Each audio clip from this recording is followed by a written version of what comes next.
Jane Eyre by Charlotte Brontë. Chapter 34. It was near Christmas by the time all was settled.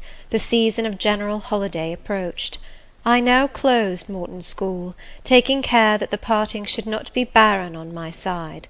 Good fortune opens the hand as well as the heart wonderfully, and to give somewhat when we have largely received is but to afford a vent to the unusual ebullition of the sensations. I had long felt with pleasure that many of my rustic scholars liked me, and when we parted, that consciousness was confirmed. They manifested their affection plainly and strongly. Deep was my gratification to find I had really a place in their unsophisticated hearts. I promised them that never a week should pass in future that I did not visit them, and give them an hour's teaching in their school. Mr. Rivers came up, as, having seen the classes, now numbering 60 girls, file out before me, and locked the door, I stood with the key in my hand, exchanging a few words of special farewell with some half-dozen of my best scholars, as decent, respectable, modest, and well-informed young women as could be found in the ranks of the British peasantry. And that is saying a great deal, for after all the British peasantry are the best taught, best mannered, most self-respecting of any in Europe. Since those days I have seen paysans and bouwerinnen, and the best of them seemed to me ignorant, coarse, and besotted, compared with my Morton girls. "Do you consider you have got your reward for a season of exertion?" asked Mr. Rivers when they were gone. "Does not the consciousness of having done some real good in your day and generation give pleasure?" "Doubtless." "And you have only toiled a few months. Would not a life devoted to the task of regenerating your race be well spent?" "Yes," I said, "but I could not go on so for ever. I want to enjoy my own faculties as well as to cultivate those of other people. I must enjoy them now. Don't recall either my mind or body to the school. I am out of it, and disposed for full holiday." He looked grave. "What now? What sudden eagerness is this you evince? What are you going to do?" "To be active as I can. And first I must beg you to set Hannah at liberty, and get somebody else to wait on you." "Do you want her?" "Yes, to go with me to Moor House. Diana and Mary will be at home in a week, and I want to have everything in order against their arrival." "I understand. I thought you were for flying off on some excursion. It is better so. Hannah will go with you." "Tell her to be ready by to-morrow, then, and here is the schoolroom key. I will give you the key of my cottage in the morning." He took it. "You give it up very gleefully," said he. "I don't quite understand your light-heartedness, because I cannot tell what employment you propose to yourself as a substitute for the one you are relinquishing. What aim, what purpose, what ambition in life have you now?" "My first aim will be to clean down. Do you comprehend the full force of the expression? To clean down Moor House from chamber to cellar. My next, to rub it up with beeswax, oil, and an indefinite number of cloths, till it glitters again. My third, to arrange every chair, table, bed, carpet, with mathematical precision. Afterwards I shall go near to ruin you in coals and peat to keep up good fires in every room. And lastly, the 2 days preceding that on which your sisters are expected will be devoted by Hannah and me to such a beating of eggs, sorting of currants, grating of spices, compounding of Christmas cakes, chopping up of materials for mince pies, and solemnizing of other culinary rites, as words can convey but an inadequate notion of to the uninitiated like you. My purpose, in short, is to have all things in an absolutely perfect state of readiness for Diana and Mary before next Thursday, and my ambition is to give them a beau ideal of a welcome when they come." St. John smiled slightly. Still he was dissatisfied. "It is all very well for the present," said he, "but seriously, I trust that when the first flush of vivacity is over, you will look a little higher than domestic endearments and household joys." "The best things the world has," I interrupted. "No, Jane, no. This world is not the scene of fruition. Do not attempt to make it so. Nor of rest. Do not turn slothful." "I mean, on the contrary, to be busy." "Jane, I excuse you for the present. 2 months' grace I allow you for the full enjoyment of your new position, and for pleasing yourself with this late-found charm of relationship. But then I hope you'll begin to look beyond Moor House and Morton and sisterly society, than the selfish calm and sensual comfort of civilized affluence. I hope your energies will then once more trouble you with their strength." I looked at him with surprise. "St. John," I said, "I think you are almost wicked to talk so. I am disposed to be as content as a queen, and you try to stir me up to restlessness. To what end?" "To the end of turning to profit the talents which God has committed to your keeping, and of which he will surely one day demand a strict account. Jane, I shall watch you closely and anxiously, I warn you of that. And try to restrain the disproportionate fervour with which you throw yourself into commonplace home pleasures. Don't cling so tenaciously to ties of the flesh. Save your constancy and ardour for an adequate cause. Forbear to waste them on trite, transient objects. Do you hear, Jane?" "Yes, just as if you were speaking Greek. I feel I have adequate cause to be happy, and I will be happy. Good-bye." Happy at Moor House I was, and hard I worked, and so did Hannah. She was charmed to see how jovial I could be amidst the bustle of a house turned topsy-turvy, how I could brush and dust and clean and cook. And really, after a day or two of confusion worse confounded, it was delightful by degrees to invoke order from the chaos ourselves had made. I had previously taken a journey to S. to purchase some new furniture, my cousins having given me carte blanche to effect what alterations I pleased, and a sum having been set aside for that purpose. The ordinary sitting-room and bedrooms I left much as they were, for I knew Diana and Mary would derive more pleasure from seeing again the old homely tables and chairs and beds, than from the spectacle of the smartest innovations. Still, some novelty was necessary, to give to their return the piquancy with which I wished it to be invested. Dark handsome new carpets and curtains, an arrangement of some carefully selected antique ornaments in porcelain and bronze, new coverings and mirrors and dressing-cases for the toilet-tables, answered the end. They looked fresh without being glaring. A spare parlour and bedroom I refurnished entirely, with old mahogany and crimson upholstery. I laid canvas on the passage and carpets on the stairs.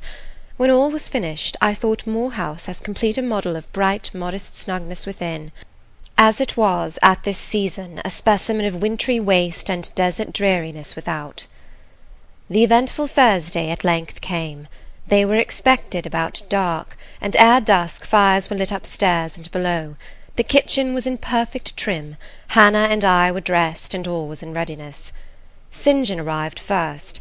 I had entreated him to keep quite clear of the house till everything was arranged, and indeed the bare idea of the commotion, at once sordid and trivial, going on within its walls sufficed to scare him to estrangement. He found me in the kitchen, watching the progress of certain cakes for tea, then baking.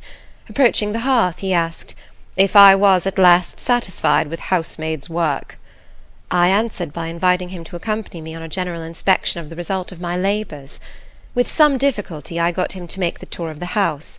He just looked in at the doors I opened, and when he had wandered upstairs and downstairs, he said I must have gone through a great deal of fatigue and trouble to have effected such considerable changes in so short a time, but not a syllable did he utter indicating pleasure in the improved aspect of his abode. This silence damped me. I thought perhaps the alterations had disturbed some old associations he valued. I inquired whether this was the case, no doubt in a somewhat crestfallen tone. "Not at all. He had, on the contrary, remarked I had scrupulously respected every association. He feared, indeed, I must have bestowed more thought on the matter than it was worth. How many minutes, for instance, had I devoted to studying the arrangement of this very room? By the by, could I tell him where such a book was?"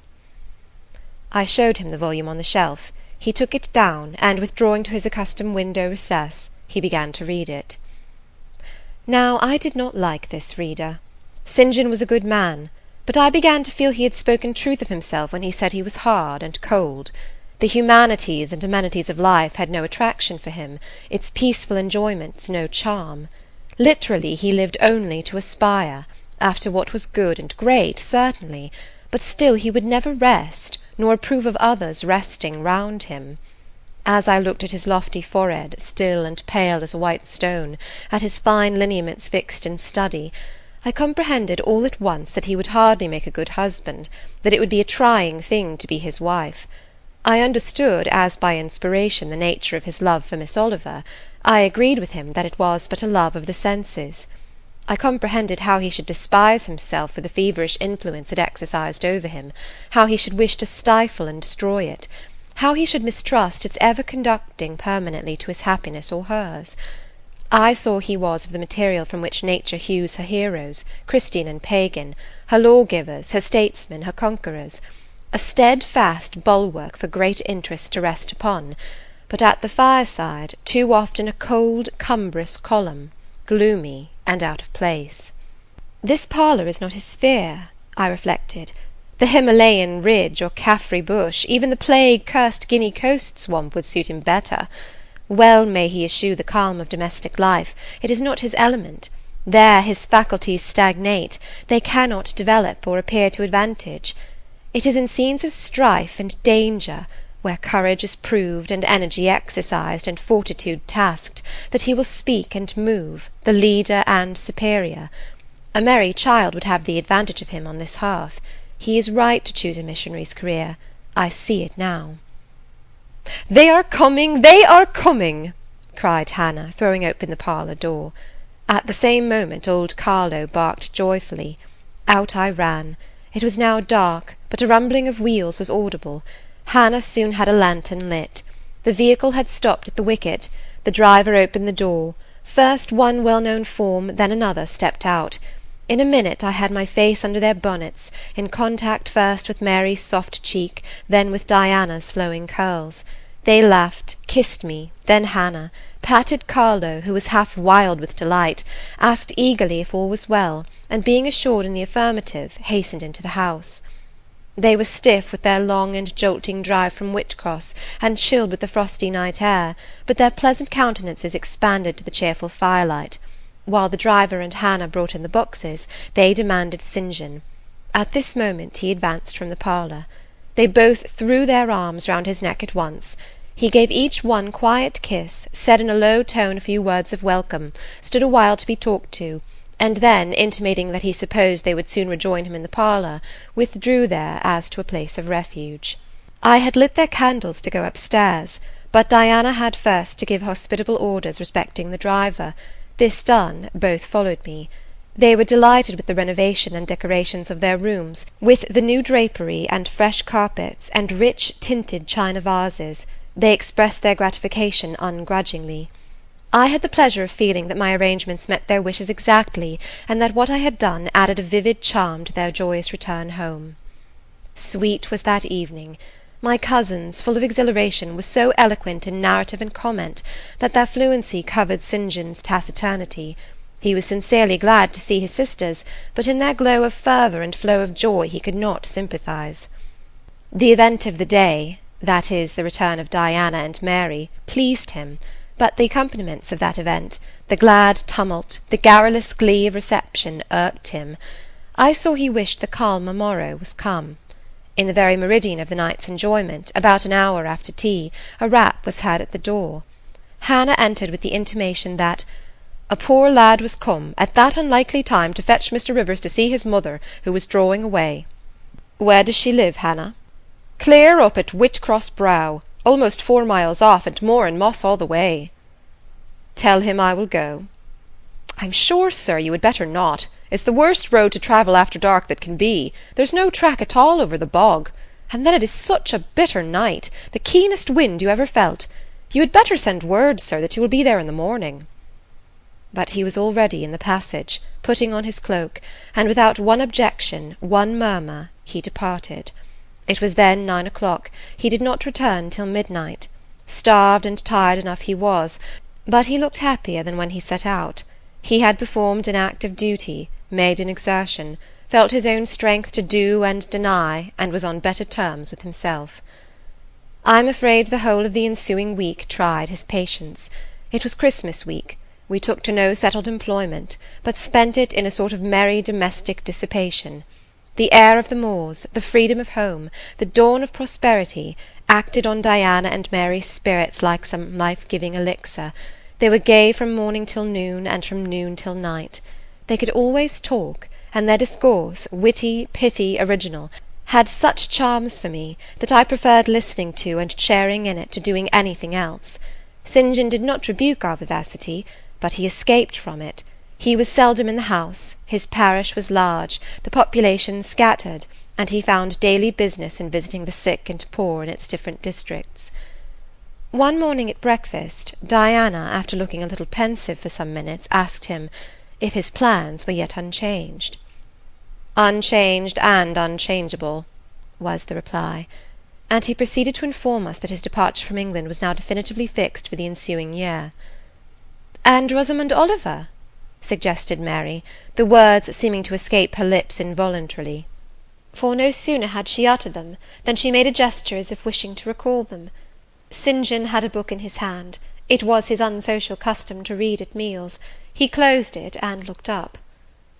"Rosamond Oliver," said he, "is about to be married to Mr. Granby, one of the best connected and most estimable residents in S., grandson and heir to Sir Frederick Granby. I had the intelligence from her father yesterday." His sisters looked at each other and at me. We all three looked at him. He was serene as glass. "The match must have been got up hastily," said Diana. "They cannot have known each other long." "But 2 months. They met in October at the county ball at S. But where there are no obstacles to a union, as in the present case, where the connection is in every point desirable, delays are unnecessary. They will be married as soon as S. Place, which Sir Frederick gives up to them, can be refitted for their reception." The first time I found St. John alone after this communication, I felt tempted to inquire if the event distressed him; but he seemed so little to need sympathy, that, so far from venturing to offer him more, I experienced some shame at the recollection of what I had already hazarded. Besides, I was out of practice in talking to him. His reserve was again frozen over, and my frankness was congealed beneath it. He had not kept his promise of treating me like his sisters. He continually made little chilling differences between us, which did not at all tend to the development of cordiality. In short, now that I was acknowledged his kinswoman, and lived under the same roof with him, I felt the distance between us to be far greater than when he had known me only as the village schoolmistress. When I remembered how far I had once been admitted to his confidence, I could hardly comprehend his present frigidity. Such being the case, I felt not a little surprised when he raised his head suddenly from the desk over which he was stooping, and said, "You see, Jane, the battle is fought, and the victory won." Startled at being thus addressed, I did not immediately reply. After a moment's hesitation, I answered, "But are you sure you are not in the position of those conquerors whose triumphs have cost them too dear? Would not such another ruin you?" "I think not. And if I were, it does not much signify. I shall never be called upon to contend for such another. The event of the conflict is decisive. My way is now clear. I thank God for it." So saying, he returned to his papers and his silence. As our mutual happiness, i.e. Diana's, Mary's, and mine, settled into a quieter character, and we resumed our usual habits and regular studies, St. John stayed more at home. He sat with us in the same room, sometimes for hours together. While Mary drew, Diana pursued a course of encyclopedic reading she had, to my awe and amazement, undertaken, and I fagged away at German. He pondered a mystic lore of his own, that of some Eastern tongue, the acquisition of which he thought necessary to his plans. Thus engaged, he appeared, sitting in his own recess, quiet and absorbed enough, but that blue eye of his had a habit of leaving the outlandish-looking grammar, and wandering over, and sometimes fixing upon us, his fellow-students, with a curious intensity of observation. If caught, it would be instantly withdrawn, yet ever and anon it returned searchingly to our table. I wondered what it meant. I wondered, too, at the punctual satisfaction he never failed to exhibit on an occasion that seemed to me of small moment, namely, my weekly visit to Morton School. And still more was I puzzled, when, if the day was unfavourable, if there was snow or rain or high wind, and his sisters urged me not to go, he would invariably make light of their solicitude, and encourage me to accomplish the task without regard to the elements.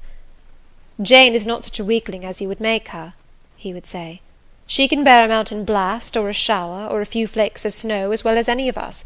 Her constitution is both sound and elastic, better calculated to endure variations of climate than many more robust." and when I returned, sometimes a good deal tired, and not a little weather-beaten, I never dared complain, because I saw that to murmur would be to vex him. On all occasions fortitude pleased him; the reverse was a special annoyance. One afternoon, however, I got leave to stay at home, because I really had a cold. His sisters were gone to Morton in my stead. I sat reading Schiller, he deciphering his crabbed Oriental scrolls. As I exchanged a translation for an exercise, I happened to look his way. There I found myself under the influence of the ever-watchful blue eye. How long it had been searching me through, and over, I cannot tell. So keen was it, and yet so cold, I felt for the moment superstitious, as if I was sitting in the room with something uncanny. "Jane, what are you doing?" "Learning German." "I want you to give up German, and learn Hindostani." "You are not in earnest?" "In such earnest that I must have it so, and I will tell you why." He then went on to explain that Hindostani was the language he was himself at present studying, that as he advanced he was apt to forget the commencement, that it would assist him greatly to have a pupil with whom he might again and again go over the elements, and so fix them thoroughly in his mind, that his choice had hovered for some time between me and his sisters, but that he had fixed on me because he saw I could sit at the task the longest of the three. Would I do him this favour? I should not, perhaps, have to make the sacrifice long, as it wanted now barely 3 months to his departure. St. John was not a man to be lightly refused. You felt that every impression made on him, either for pain or pleasure, was deep-graved and permanent. I consented. When Diana and Mary returned, the former found her scholar transferred from her to her brother. She laughed, and both she and Mary agreed that St. John should never have persuaded them to such a step. He answered quietly, "I know it." I found him a very patient, very forbearing, and yet an exacting master. He expected me to do a great deal, and when I fulfilled his expectations, he in his own way fully testified his approbation. By degrees he acquired a certain influence over me that took away my liberty of mind. His praise and notice were more restraining than his indifference. I could no longer talk or laugh freely when he was by, because a tiresomely importunate instinct reminded me that vivacity, at least in me, was distasteful to him. I was so fully aware that only serious moods and occupations were acceptable, that in his presence every effort to sustain or follow any other became vain. I fell under a freezing spell. When he said go, I went; come, I came; do this, I did it. But I did not love my servitude. I wished, many a time, he had continued to neglect me. One evening, when at bedtime his sisters and I stood round him, bidding him good night, he kissed each of them as was his custom, and as was equally his custom, he gave me his hand. Diana, who chanced to be in a frolicsome humour, she was not painfully controlled by his will, for hers in another way was as strong, exclaimed, "St. John, you used to call Jane your third sister, but you don't treat her as such. You should kiss her too." She pushed me towards him.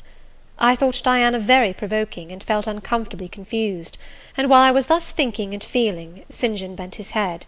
His Greek face was brought to a level with mine, his eyes questioned my eyes piercingly. He kissed me. There are no such things as marble kisses or ice kisses, or I should say my ecclesiastical cousin's salute belonged to one of these classes, but there may be experiment kisses, and his was an experiment kiss. When given, he viewed me to learn the result. It was not striking. I am sure I did not blush. Perhaps I might have turned a little pale, for I felt as if this kiss were a seal affixed to my fetters. He never omitted the ceremony afterwards, and the gravity and quiescence with which I underwent it seemed to invest it for him with a certain charm. As for me, I daily wished more to please him. But to do so, I felt daily more and more that I must disown half my nature, stifle half my faculties, wrest my tastes from their original bent, force myself to the adoption of pursuits for which I had no natural vocation. He wanted to train me to an elevation I could never reach.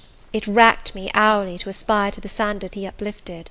The thing was as impossible as to mould my irregular features to his correct and classic pattern, to give my changeable green eyes the sea-blue tint and solemn lustre of his own.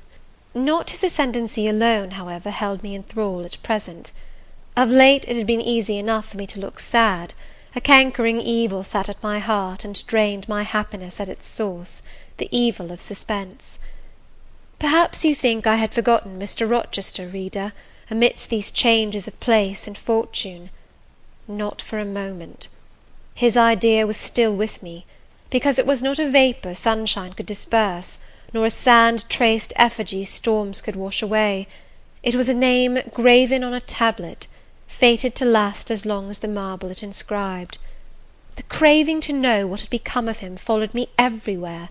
When I was at Morton, I re-entered my cottage every evening to think of that, and now at Moor House I sought my bedroom each night to brood over it. In the course of my necessary correspondence with Mr Briggs about the will, I had inquired if he knew anything of Mr Rochester's present residence and state of health; but, as St John had conjectured, he was quite ignorant of all concerning him. I then wrote to Mrs Fairfax, entreating information on the subject. I had calculated with certainty on this step answering my end. I felt sure it would elicit an early answer. I was astonished when a fortnight passed without reply; but when 2 months wore away, and day after day the post arrived and brought nothing for me, I fell a prey to the keenest anxiety. I wrote again. There was a chance of my first letter having missed. Renewed hope followed renewed effort. It shone like the former for some weeks; then, like it, it faded, flickered. Not a line, not a word reached me. When half a year wasted in vain expectancy, my hope died out, and then I felt dark indeed. A fine spring shone round me, which I could not enjoy. Summer approached. Diana tried to cheer me. She said I looked ill, and wished to accompany me to the sea-side. This St John opposed. He said I did not want dissipation, I wanted employment. My present life was too purposeless. I required an aim. And, I suppose, by way of supplying deficiencies, he prolonged still further my lessons in Hindostani, and grew more urgent in requiring their accomplishment. And I, like a fool, never thought of resisting him. I could not resist him. One day I had come to my studies in lower spirits than usual.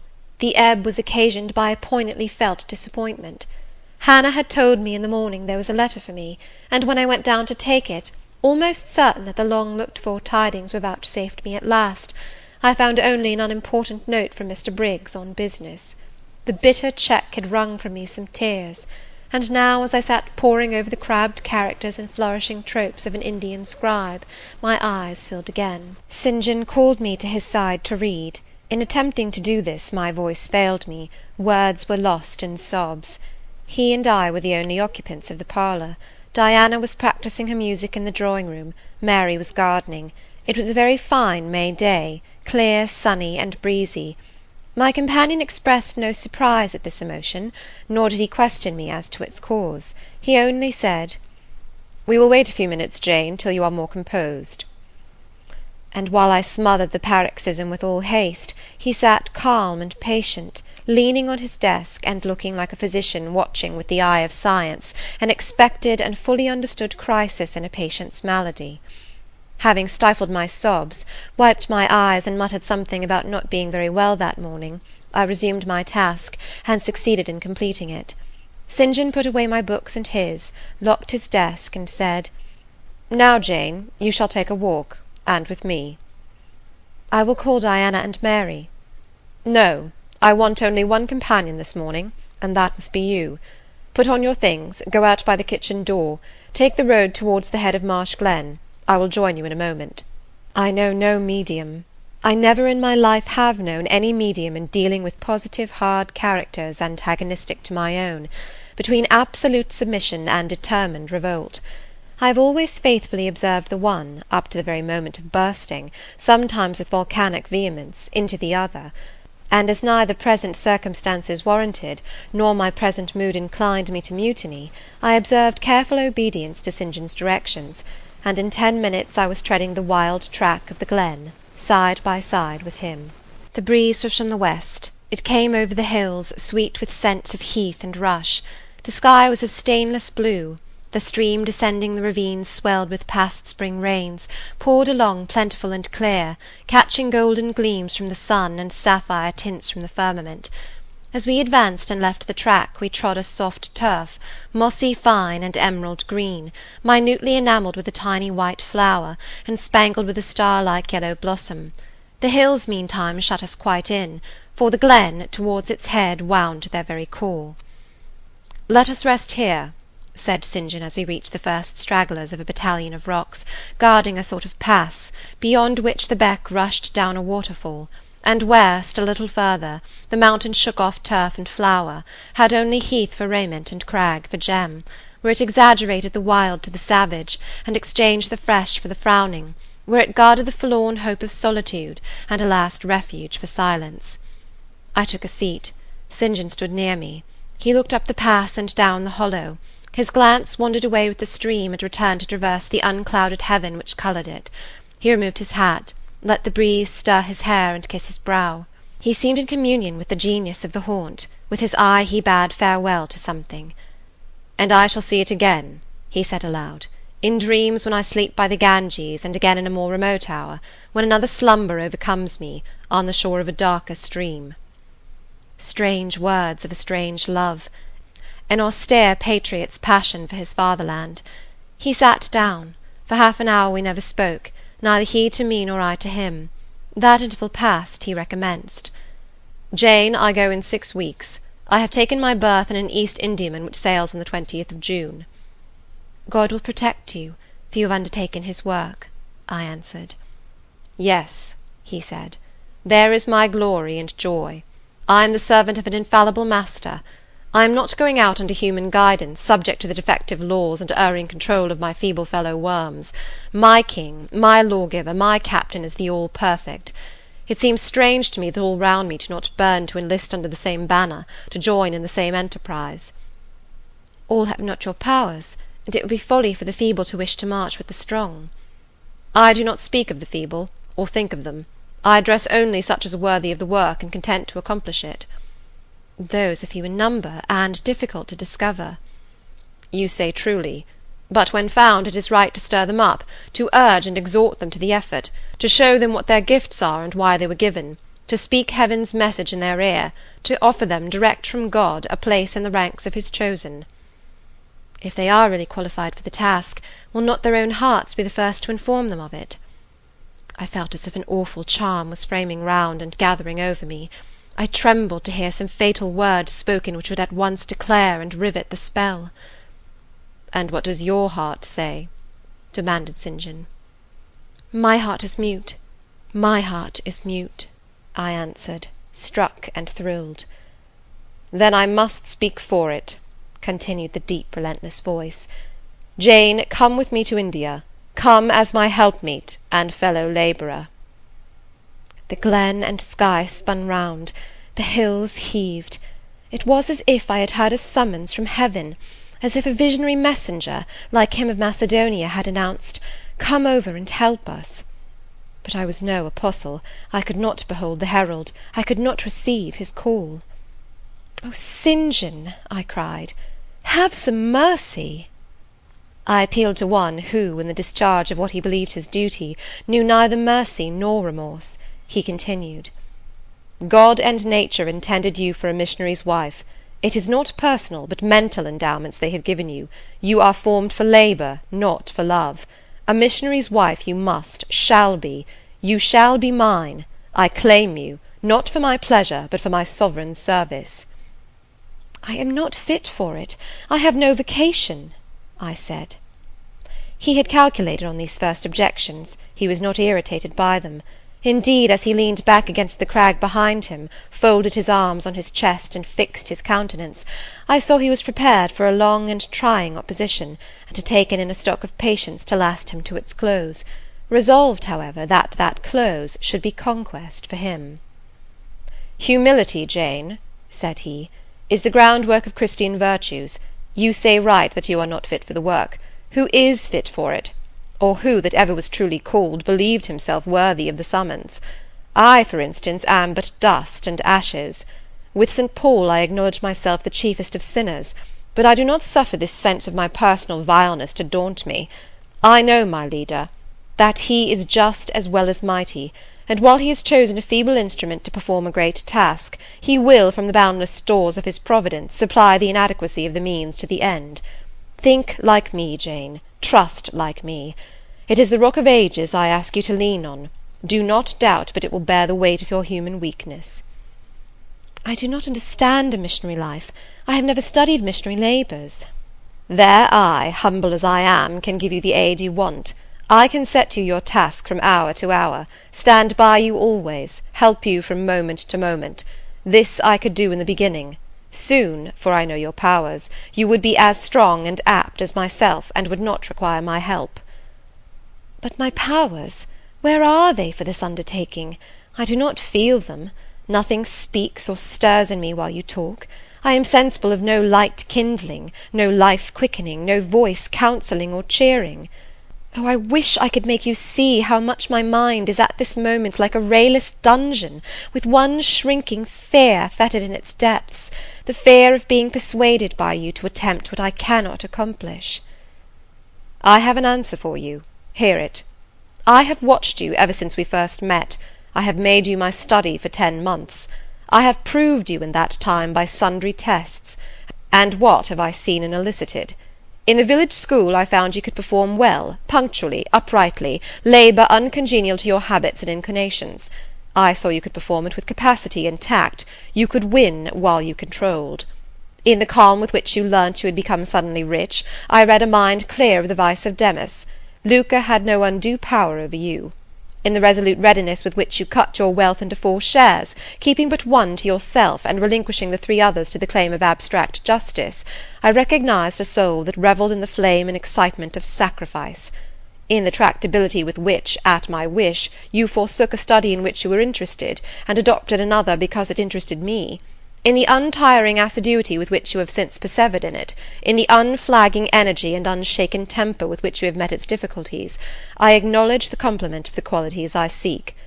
Jane, you are docile, diligent, disinterested, faithful, constant, and courageous, very gentle and very heroic. Cease to mistrust yourself. I can trust you unreservedly. As a conductress of Indian schools and a helper amongst Indian women, your assistance will be to me invaluable." My iron shroud contracted round me. Persuasion advanced with slow, sure step. Shut my eyes as I would, these last words of his succeeded in making the way, which had seemed blocked up, comparatively clear. My work, which had appeared so vague, so hopelessly diffuse, condensed itself as he proceeded, and assumed a definite form under his shaping hand. He waited for an answer. I demanded a quarter of an hour to think before I again hazarded a reply. "Very willingly," he rejoined, and rising he strode a little distance up the pass, threw himself down on a swell of heath, and there lay still. I can do what he wants me to do. I am forced to see and acknowledge that, I meditated. That is, if life be spared me. But I feel mine is not the existence to be long protracted under an Indian sun. What then? He does not care for that. When my time came to die, he would resign me, in all serenity and sanctity, to the God who gave me. The case is very plain before me. In leaving England I should leave a loved but empty land. Mr Rochester is not there, and if he were, what is, and what can that ever be to me? My business is to live without him now. Nothing so absurd, so weak as to drag on from day to day as if I were waiting some impossible change in circumstances which might reunite me to him. Of course, as St. John once said, I must seek another interest in life to replace the one lost. Is not the occupation he now offers me truly the most glorious man can adopt or God assign? Is it not, by its noble cares and sublime results, the one best calculated to fill the void left by uptorn affections and demolished hopes? I believe I must say yes, and yet I shudder. Alas, if I join St. John, I abandon half myself. If I go to India, I go to premature death. And how will the interval between leaving England for India and India for the grave be filled? Oh, I know well. That, too, is very clear to my vision. By straining to satisfy St. John till my sinews ache, I shall satisfy him, to the finest central point and farthest outward circle of his expectations. If I do go with him, if I do make the sacrifice he urges, I will make it absolutely. I will throw all on the altar. heart, vitals, the entire victim. He will never love me, but he shall approve me. I will show him energies he has not yet seen, resources he has never suspected. Yes, I can work as hard as he can, and with as little grudging. Consent, then, to his demand is possible, but for one item, one dreadful item. It is that he asks me to be his wife, and has no more of a husband's heart for me than that frowning giant of a rock down which the stream is foaming in yonder gorge. He prizes me as a soldier would a good weapon, and that is all. Unmarried to him, this would never grieve me, but can I let him complete his calculations, coolly put into practice his plans, go through the wedding ceremony? Can I receive from him the bridal ring, endure all the forms of love, which I doubt not he would scrupulously observe, and know that the spirit was quite absent? Can I bear the consciousness that every endearment he bestows is a sacrifice made on principle? No, such a martyrdom would be monstrous. I will never undergo it. As his sister I might accompany him, not as his wife. I will tell him so. I looked towards the knoll. There he lay, still as a prostrate column, his face turned to me, his eye beaming watchful and keen. He started to his feet and approached me. I am ready to go to India, if I may go free. Your answer requires a commentary, he said. It is not clear. You have hitherto been my adopted brother, I your adopted sister. Let us continue as such. You and I had better not marry. He shook his head. Adopted fraternity will not do in this case. If you were my real sister it would be different. I should take you and seek no wife. But as it is, either our union must be consecrated and sealed by marriage, or it cannot exist. Practical obstacles oppose themselves to any other plan. Do you not see it, Jane? Consider a moment, your strong sense will guide you. I did consider, and still my sense, such as it was, directed me only to the fact that we did not love each other as man and wife should, and therefore it inferred we ought not to marry. I said so. St. John, I returned, I regard you as a brother, you me as a sister, so let us continue. We cannot, he answered, with short, sharp determination. It would not do. You have said you will go with me to India. Remember, you have said that. Conditionally. Well, to the main point. The departure with me from England, the cooperation with me in my future labours, you do not object. You have already as good as put your hand to the plough. You are too consistent to withdraw it. You have but one end to keep in view, how the work you have undertaken can best be done. Simplify your complicated interests, feelings, thoughts, wishes, aims. Merge all considerations in one purpose, that of fulfilling with effect, with power, the mission of your great master. To do so you must have a coadjutor, not a brother, that is a loose tie, but a husband. I, too, do not want a sister. A sister might any day be taken from me. I want a wife, the sole helpmeet I can influence sufficiently in life, and retain absolutely till death. I shuddered as he spoke. I felt his influence in my marrow, his hold on my limbs. Seek one elsewhere than in me, St. John. Seek one fitted to you. One fitted to my purpose, you mean? Fitted to my vocation? Again, I tell you, it is not the insignificant private individual, the mere man with the man's selfish senses, I wish to mate. It is the missionary. And I will give the missionary my energies. It is all he wants, but not myself. That would only be adding the husk and shell to the kernel. For them he has no use. I retain them. You cannot. You ought not. Do you think God will be satisfied with half an oblation? Will he accept a mutilated sacrifice? It is the cause of God I advocate. It is under his standard I enlist you.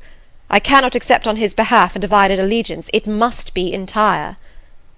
Oh, I will give my heart to God, I said. You do not want it. I will not swear, reader, that there was not something of repressed sarcasm both in the tone in which I uttered this sentence, and in the feeling that accompanied it. I had silently feared St. John till now, because I had not understood him. He had held me in awe, because he had held me in doubt. How much of him was saint, how much mortal, I could not heretofore tell, but revelations were being made in this conference. The analysis of his nature was proceeding before my eyes. I saw his fallibilities, I comprehended them. I understood that, sitting there where I did, on the bank of heath, and with that handsome form before me, I sat at the feet of a man, caring as I. The veil fell from his hardness and despotism.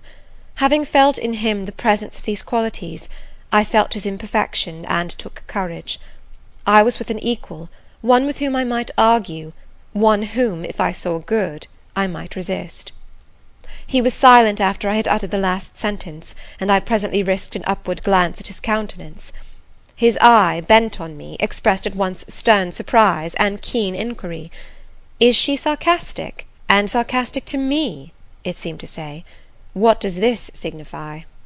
Do not let us forget that this is a solemn matter, he said ere long, one of which we may neither think nor talk lightly without sin. I trust, Jane, you are in earnest when you say you will serve your heart to God. It is all I want. Once wrench your heart from man, and fix it on your Maker. The advancement of that Maker's spiritual kingdom on earth will be your chief delight and endeavour. You will be ready to do at once whatever furthers that end. You will see what impetus would be given to your efforts and mine by our physical and mental union in marriage, the only union that gives a character of permanent conformity to the destinies and designs of human beings, and passing over all minor caprices, all trivial difficulties and delicacies of feeling, all scruple about the degree, kind, strength, or tenderness of mere personal inclination, you will hasten to enter into that union at once. Shall I? said briefly, and I looked at his features, beautiful in their harmony, but strangely formidable in their still severity, at his brow, commanding but not open, at his eyes, bright and deep and searching, but never soft, at his tall imposing figure, and fancied myself in idea his wife. Oh, it would never do. As his curate, his comrade, all would be right. I would cross oceans with him in that capacity, toil under eastern suns and Asian deserts with him in that office, admire and emulate his courage and devotion and vigour, accommodate quietly to his masterhood, smile undisturbed at his ineradicable ambition, discriminate the Christian from the man, profoundly esteem the one and freely forgive the other. I should suffer often, no doubt, attached to him only in this capacity. My body would be under rather a stringent yoke, but my heart and mind would be free. I should still have my unblighted self to turn to, my natural unenslaved feelings with which to communicate in moments of loneliness. There would be recesses in my mind which would be only mine, to which he never came, and sentiments growing there fresh and sheltered which his austerity could never blight, nor his measured warrior march trample down. But as his wife, at his side always, and always constrained, and always checked, forced to keep the fire of my nature continually low, to compel it to burn inwardly, and never utter a cry, though the imprisoned flame consumed vital after vital, this would be unendurable. St. John, I exclaimed, when I had got so far in my meditation. Well, he answered icily. I repeat, I freely consent to go with you as your fellow missionary, but not as your wife. I cannot marry you, and become part of you. A part of me you must become, he answered steadily, otherwise the whole bargain is void. How can I, a man not yet 30, take out with me to India a girl of 19, unless she be married to me? How can we be forever together, sometimes in solitude, sometimes amidst savage tribes, and unwed? Very well, I said shortly. Under the circumstances, quite as well as if I were either your real sister, or a man and a clergyman like yourself. It is known that you are not my sister. I cannot introduce you as such. To attempt it would be to fasten injurious suspicions on us both. And for the rest, though you have a man's vigorous brain, you have a woman's heart, and it would not do. It would do, I affirmed with some disdain, perfectly well. I have a woman's heart, but not where you are concerned. For you I have only a comrade's constancy, a fellow soldier's frankness, fidelity, fraternity, if you like, a neophyte's respect and submission to his hierophant. Nothing more. Don't fear. It is what I want, he said, speaking to himself. It is just what I want. And there are obstacles in the way. They must be hewn down. Jane, you would not repent marrying me. Be certain of that. We must be married. There is no other way. And undoubtedly enough of love would follow upon marriage to render the union right even in your eyes. I scorn your idea of love, I could not help saying, as I rose up and stood before him, leaning my back against the rock. I scorn the counterfeit sentiment you offer. Yes, St. John, and I scorn you when you offer it." He looked at me fixedly, compressing his well-cut lips while he did so. Whether he was incensed or surprised, or what, it was not easy to tell. He could command his countenance thoroughly. "I scarcely expected to hear that expression from you," he said. "I think I have done and uttered nothing to deserve scorn." I was touched by his gentle tone, and overawed by his high, calm mien. "Forgive me the words, St. John, but it is your own fault that I have been roused to speak so unguardedly. You have introduced a topic in which our natures are at variance, a topic we should never discuss. The very name of love is an apple of discord between us. If the reality were required, what should we do? How should we feel?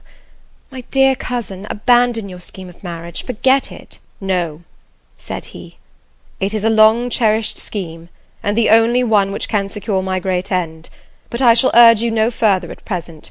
To-morrow I leave home for Cambridge. I have many friends there to whom I should wish to say farewell. I shall be absent a fortnight. Take that space of time to consider my offer, and do not forget that if you reject it, it is not me you deny, but God.